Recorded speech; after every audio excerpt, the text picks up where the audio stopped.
नमस्कार. सोनल रेसिपीमध्ये मी तुम्हाला आज वाळवणाचा एक पदार्थ म्हणजे पापडा ही रेसिपी करून दाखवणार आहे. याला पापडकूट असं सुद्धा म्हणतात. यापासून बनलेला नाश्ता हा पोटभरीचा आणि गव्हापासून बनलेला असल्यामुळे पौष्टिक सुद्धा असतो. चला तर मग पापडा कसा बनवायचा याचा संपूर्ण व्हिडिओ मी तुम्हाला सांगणार आहे. अगदी गहू ओलवण्यापासून तर पापडकूट तयार होण्यापर्यंत मी तुम्हाला दाखवणार आहे. तर व्हिडिओ स्किप न करता बघा. पापडकूट करण्याकरता मी 2 किलो एवढे गहू घेतलेले आहेत. आता हे गहू स्वच्छ धुवून घ्यायचे आहेत. आता हे गहू मी धुवून घेणार. आता गहू धुवून झाल्यानंतर आणखी यामध्ये मी पाणी टाकून घेणार. आता 5 मिनिट हे आपल्याला असेच पाण्यामध्ये ठेवायचे आहेत. आता इथे 5 मिनिट एवढा वेळ झालेला आहे. आता हे गहू काढून असे निथळायसाठी ठेवायचे आहेत. आता हे 5 मिनिट निथळल्यानंतर हे गहू अशा एखाद्या कापडामध्ये असे काढून घ्यायचे आणि असे गुंडाळून ठेवायचे. आता 7 ते 8 तास याला असंच ठेवायचं आहे. आता 8 तासानंतर हे गहू आता दळायला येतील, म्हणजे आपले गहू छान असे मुरतात. 8 तासानंतर हे दळून आणायचे आहेत आणि दळण अशा प्रकारे करायचं की एकदम बारीक असं दळून आणायचं आहे. आणि गहू दळल्यानंतर आपण बघू. आता इथे हे ओलवलेले गहू दळून आणलेले आहे. आता मी इथे सुरुवातीला ही पीठ गाळणी असते आपली रोजची, त्या चाळणीने गाळून घेणार आणि नंतर ही रवा गाळणी आहे बघा, अतिशय अशी बारीक ही आहे. अगदी तुम्ही वस्त्रगाळ केलं तरी चालेल जर तुमच्याकडे चाळणी नसेल तर. पण हे पापडकुटाला लागणारं पीठ हे असं बारीकच आपल्याला पाहिजे, त्यामुळे तुम्ही एकदम वस्त्रगाळ करून घेतलं तरी चालेल.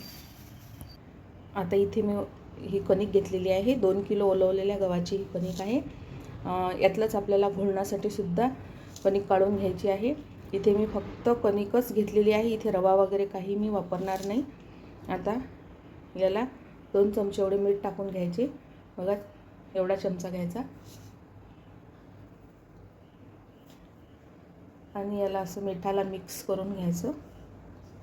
आणि आपण चपातीला जसा गोळा मळतो तसा गोळा याचा थोडं थोडं पाणी घालून मळून घ्यायचं आहे.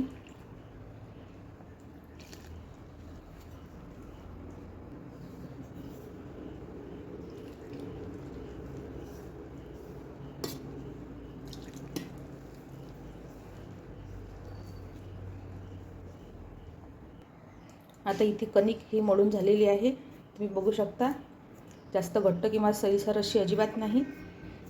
आता याला 4 तास तरी असंच मुरवायला ठेवायचं आहे आणि 4 तासानंतर आपण बघूया. आता इथे 4 तास झालेली आहे. 4 तासानंतर आपण बघूया. गोळा छान असा सेट झालेला आहे. आता याला आपल्याला, आता इथे मी त्यातला अर्धा गोळा काढून घेतलेला आहे आणि थोडासा पाण्याचा हात घेऊन याला असं थोडंसं मळून घ्यायचं आहे, म्हणजे आपल्याला सॉफ्ट असा गोळा लागणार आहे पापडकुटाला.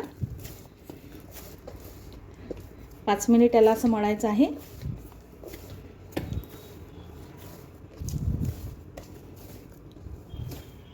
तुम्ही थोडा थोडा सुद्धा घेऊ शकता.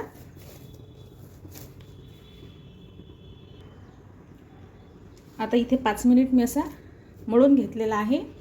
आता थोडा थोडा गोळा इथे आता असा तोडून घ्यायचा, असा करून, म्हणजे त्यामध्ये अशी तार तयार व्हायला पाहिजे, म्हणजे आपलं पापडकूट हे तुटणार नाही. बघू शकता, असं असं करत जायचं. थोडंसं मेहनतीचं काम आहे, पण पापडकूट खाण्याकरता एकदम छान लागतं.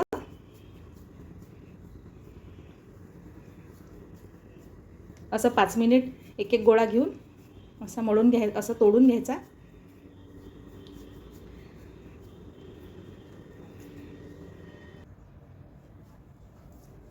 हे बघा, इथे छान अशी तार यामध्ये तयार झालेली आहे. जसं तुटत आहे, छान असं लांबत आहे.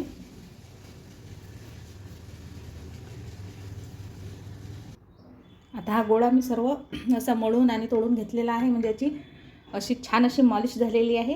आता मी यातला एक गोळा घेणार आहे. जरी हाताला चिकटत असला तरी तेलाचा वगैरे हात घ्यायचा नाही, पाण्याचा हात घ्यायचा. इथे मी घोळण घेतलेला आहे. त्या पिठामधलंच घोळण काढून ठेवायचं आहे.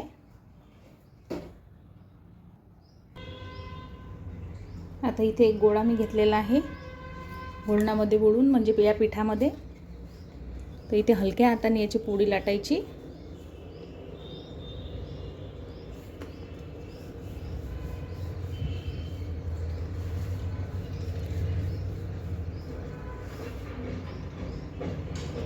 थोडं थोडं पीठ टाकलं तरी चालेल.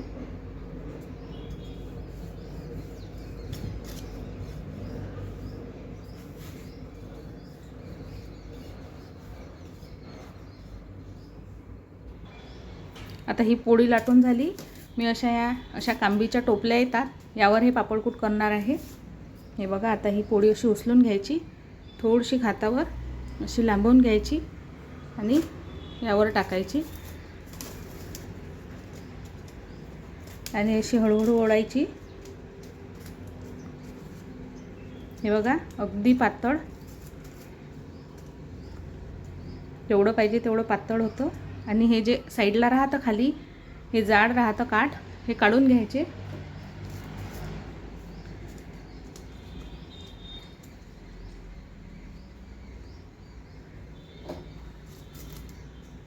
बघू शकता.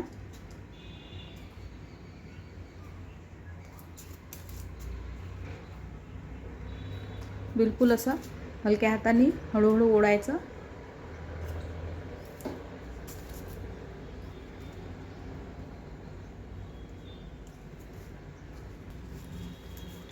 हे बघा, आता ही जी टोपली आहे ही उन्हामध्ये ठेवायची आणि सुकल्यानंतर मी दाखवते. मग नंतर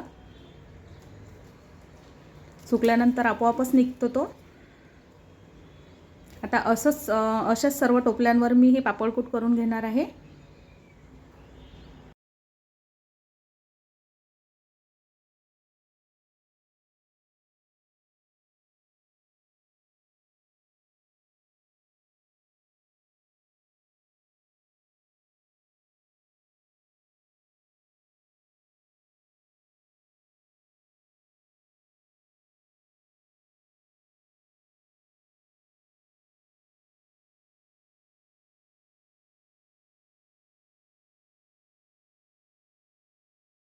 हे बघा, सर्व टोपल्यांवरती मी असं पापडा टाकून घेतलेला आहे आणि उन्हामध्ये सुकवायला ठेवलेला आहे.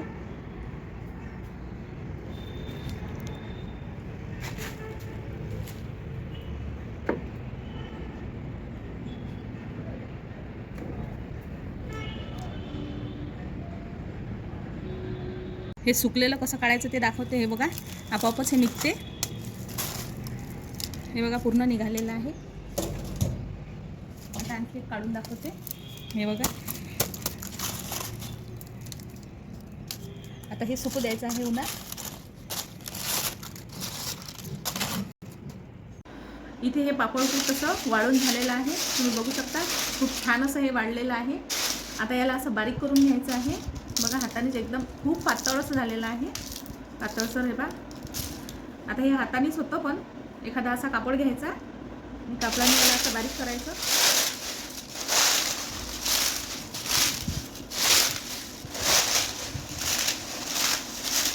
म्हणजे हाताला टोचतं, म्हणून मग कापड घ्यायचा. आता कापडाच्या साहाय्याने आपलं एवढं बारीक झालं.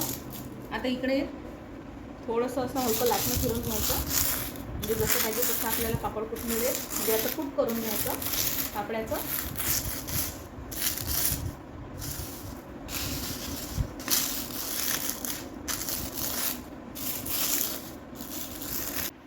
आता हे बारीक केलेलं पापडकूट अशा थोड्या तांदूळ गाळाची जाड चाळणी असते, त्या चाळणीने गाळून घ्यायचं. म्हणजे जे एकदम बारीक राहते ते खाली पडून जाते. हे इथे आता पूर्ण पापडकूट तयार झालं. असं सर्व गाळून घेते मी.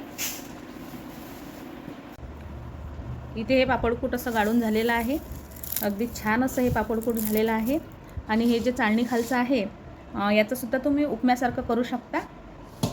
आणि हे जे पापडकूट आहे हे तुम्ही वर्षभर स्टोअर करून ठेवा आणि पाहिजे तेव्हा तुम्ही नाश्त्याला हे बनवू शकता. मी अगदी पूर्ण गव्हापासूनच हे पापडकूट बनवलेलं आहे, रव्याचा वापर अजिबात केलेला नाही. इथे तुम्हाला जर रव्याचा वापर करायचा असेल तर तुम्ही 1 किलोला 1 वाटी एवढा रवा त्यात टाकू शकता, यापेक्षा जास्त टाकू नका. आणि याचं नाश्त्याला पापडकूट कसं बनवायचं आहे याची रेसिपी मी तुम्हाला माझ्या चॅनलवर लवकरच देईल. तुम्हीसुद्धा असं पापडकूट ट्राय करून बघा.